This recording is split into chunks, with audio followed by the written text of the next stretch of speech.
as coisas deram uma esquentada, as coisas deram uma acelerada. Todo esse processo que eu estou contando lá no grupo, né, nos grupos do WhatsApp, e esse processo geopolítico que começa com a guerra da Ucrânia, que na verdade não é a guerra da Ucrânia, como eu já disse para vocês, compra esse livro, A Era dos Extremos, de Eric Hobsbawm, que está tudo aqui, porque na verdade ele vai analisar o século mais violento de toda a história da humanidade, que foi o século passado, com as duas guerras mundiais que morreram em torno de, acho que 187 milhões de pessoas.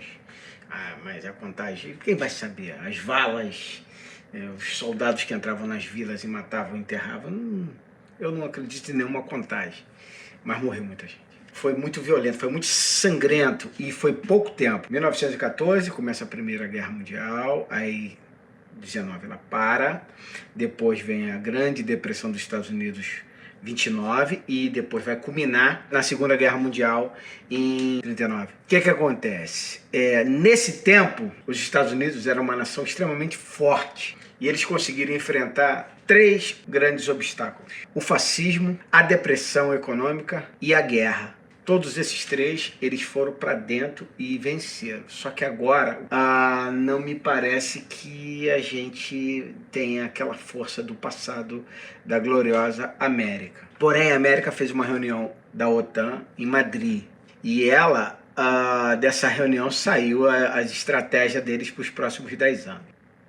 Deixa eu só fazer um parênteses aqui. Eu sou analista de mercado, tá? Eu analiso o mercado 24 horas.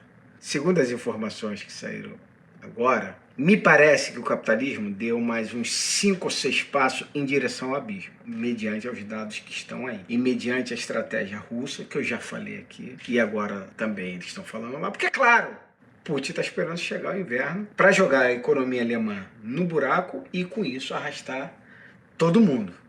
Japão tem um déficit fiscal, um déficit de emissão de 200 e poucos %.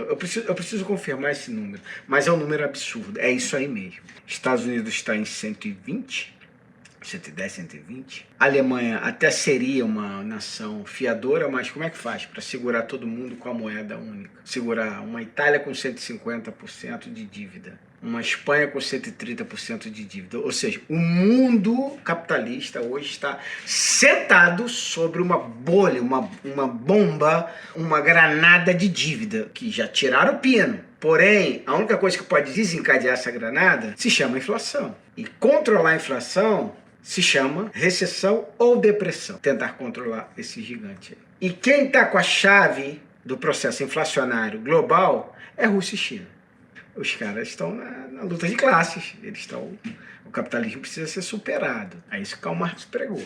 E para ser superado, ele tem que ir pro chão. E a guerra é essa. Mas eu vou ler aqui um texto do Hobsbawm, que, assim, volto a dizer, ele fechou esse livro em 91. Ele conta a história da humanidade de 2014 a 1991. Primeira Guerra, a queda do Muro de Berlim e a desintegração do Bloco Soviético. É o que ele fala. Só que ele pega tudo o que aconteceu para chegarmos ali. E eu tô lendo, porque eu falei, peraí, será que tem alguma semelhança do que está rolando aqui agora e o que vai rolar na frente? O único cara que contou essa história de forma magistral foi ele.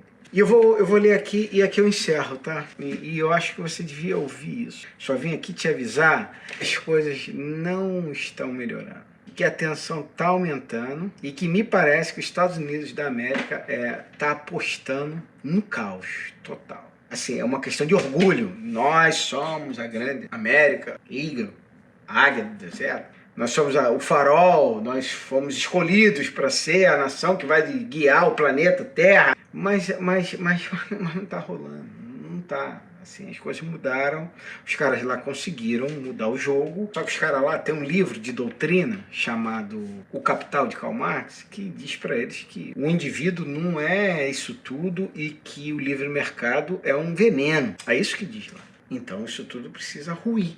E eu vou explicar isso no canal direitinho, porque eu já expliquei nos grupos e o pessoal entendeu e me pediram para fazer o canal. Presta atenção, tá? Em 28 de junho de 1992, o presidente François Mitterrand da França apareceu de forma súbita não anunciada e inesperada em Sarajevo, que já era o centro de uma guerra balcânica que iria custar cerca de 150 mil vidas no decorrer daquele ano. Seu objetivo era lembrar a opinião pública mundial a gravidade da crise da Bósnia. E, de fato, foi muito observada e admirada a presença do conhecido estadista. Idoso, visivelmente frágil, sob o fogo das armas portáteis e das artilharias. Um aspecto de visita de Mitterrand, contudo, embora claramente fundamental, passou despercebido. A data passou despercebida. Por que François Mitterrand foi lá nessa data?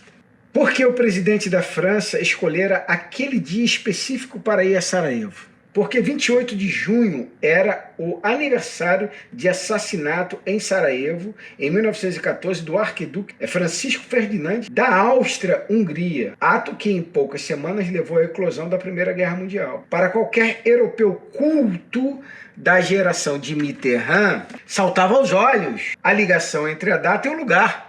Porque ele foi lá na Bósnia, onde teve o acontecimento que levou à Primeira Guerra Mundial. E de uma catástrofe histórica. Ou seja, qualquer europeu antigo iria se ligar. Eu lembro dessa data. Agora presta atenção, tá? Presta atenção, porque isso aqui é muito importante. Porque aquela data relembrava a evocação de uma catástrofe precipitada por um erro político. Presta atenção, um erro político de cálculo. Essa reunião da OTAN hoje, para mim, é um erro político de cálculo. Então aqui tinha um erro político de cálculo que François Mitterrand quis lembrar os europeus que aquela guerra da Bósnia estava se repetindo como um ato que aconteceu no passado que levou à Primeira Guerra Mundial. Um erro de cálculo. A Primeira Guerra Mundial foi um erro de cálculo que levou milhões de vidas humanas. Milhões. Que melhor maneira de dramatizar as implicações potenciais da crise da Bósnia que escolhendo uma data assim tão simbólica, mas quase ninguém captou a alusão, exceto uns poucos historiadores, profissionais, cidadãos muito idosos, só os velhos, porque a memória histórica já não estava mais viva. A destruição do passado, ou melhor, dos mecanismos sociais que vinculam nossas experiências pessoais às das gerações passadas, é um dos fenômenos mais característicos do final do século XX. Quase todos os jovens de hoje crescem numa espécie de presente contínuo. E não havia nem internet quando ele escreveu isso aqui, YouTube, essas coisas, rede social. Quase todos os jovens de hoje crescem numa espécie de presente contínuo. O bagulho é hoje que eu resolvo a vida. Sem qualquer relação orgânica com o passado público da época em que vive. Por isso, os historiadores, cujo ofício é lembrar o que os outros esqueceram, torna-se mais importante que nunca no fim do segundo milênio.